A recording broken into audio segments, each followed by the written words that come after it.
priez avec la Bible. Ne priez pas tout le temps avec votre intelligence. Dieu n'a pas forcément besoin de vos paroles tout le temps. Il a besoin que vous lui rappelez ses paroles. Dis amen avec moi.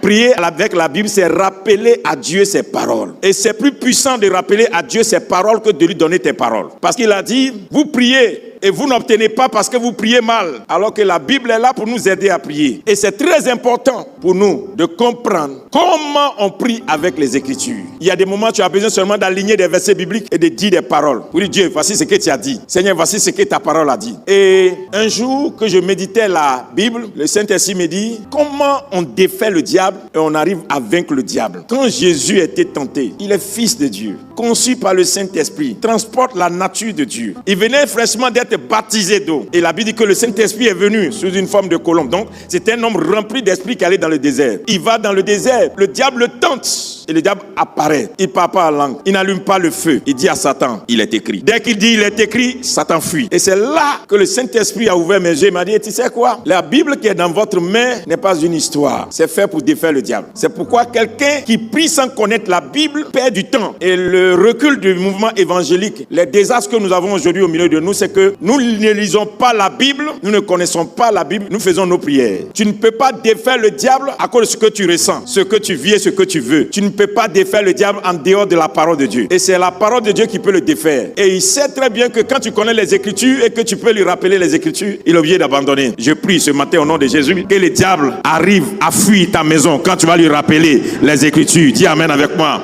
Et que tu mettes en défaite l'ennemi à cause de la parole. Les gens croient que la Bible n'est pas puissante. Mais regardez bien, selon la démonstration les statistiques disent qu'il y a 3 grandes religions. Le christianisme, l'islam, le judaïsme. Elles sont des grandes religions à cause du livre. Il y a le Coran pour l'islam, il y a la Bible pour les chrétiens et il y a la Torah pour le judaïsme. Mais ceux qui ont réussi à avoir des livres saints sont puissants. Et ceux qui n'ont pas réussi à avoir des livres saints et qui ont eu des leaders qui les ont dirigés n'ont pas pu exister. Ce qui veut dire que tu n'es pas puissant parce que tu es chrétien, tu es puissant parce que tu as l'instrument des chrétiens en tes mains, la Bible. Et celui qui est chrétien et qui ne lit pas sa Bible n'est pas chrétien. Nous ne lisons pas la Bible, nous écoutons plus les prédications que la Bible, nous suivons plus les pasteurs que la Bible, nous suivons plus les enseignements que la Bible, mais nous ne lisons pas la Bible. Ta voiture peut tomber en panne, ton ministère peut avoir des problèmes, les fidèles peuvent te quitter, l'église peut avoir un problème, mais ce qui va te restaurer un jour, c'est la Bible. Donc, lire la Bible est l'essence de l'existence du chrétien.